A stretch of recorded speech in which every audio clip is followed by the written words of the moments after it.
بسم اللہ الرحمن الرحیم۔ قوم عاد پر اللہ جل جلالہ کا عذاب۔ شاہ عبدالعزیز محدث دہلوی رحمۃ اللہ علیہ نے اپنی تفسیر فتح العزیز میں یوں بیان کیا ہے کہ قوم عاد کے 70 آدمی جب مکہ مکرمہ بارش مانگنے کے واسطے گئے تو قوم عمالقہ و آباد تھی۔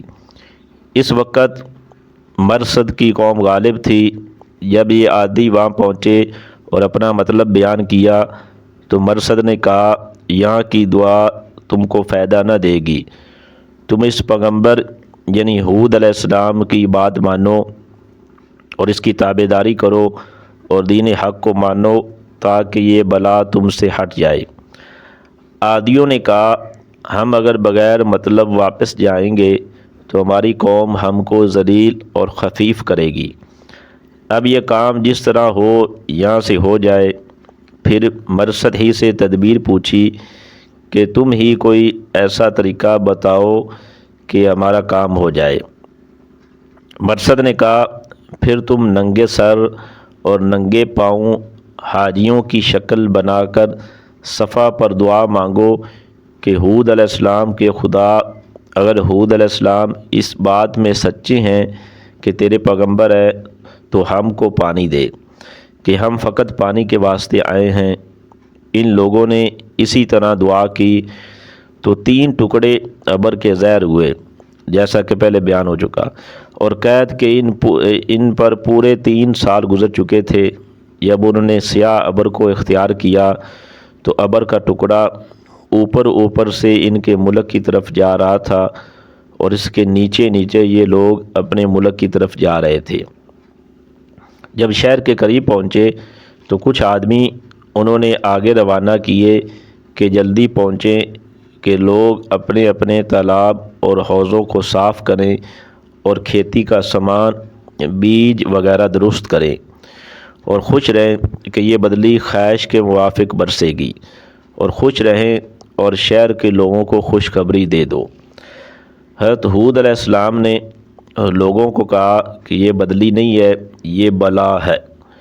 ہود علیہ السلام نے کہا کہ اب بھی وقت ہے، میرا کہنا مانو اور خدا کی وحدانیت پر ایمان لاؤ اور بت پرستی کو چھوڑ دو۔ لوگوں نے کہا کہ ابر میں کیسی بلا ہے؟ ہود علیہ السلام نے کہا، اس میں آندھی اور طوفان ہے، اس میں سے ہوا چلے گی جو تمہارے مکانوں کو اور تم کو نیست و نابود کر دے گی، یعنی بالکل ختم کر دے گی۔ قوم نے آگے سے کیا جواب دیا؟ لوگوں نے جواب دیا کہ ہمارے زور اور قوت کو جانتے ہو، پھر ہم کو ہوا سے ڈراتے ہو اور اس کی شدت اور تندی سے ڈراتے ہو۔ اسی گفتگو میں تھے کہ وہ ابر ان کے شہروں کے کناروں پر آ پہنچا اور طوفانی ہوا چلنا شروع ہوئی۔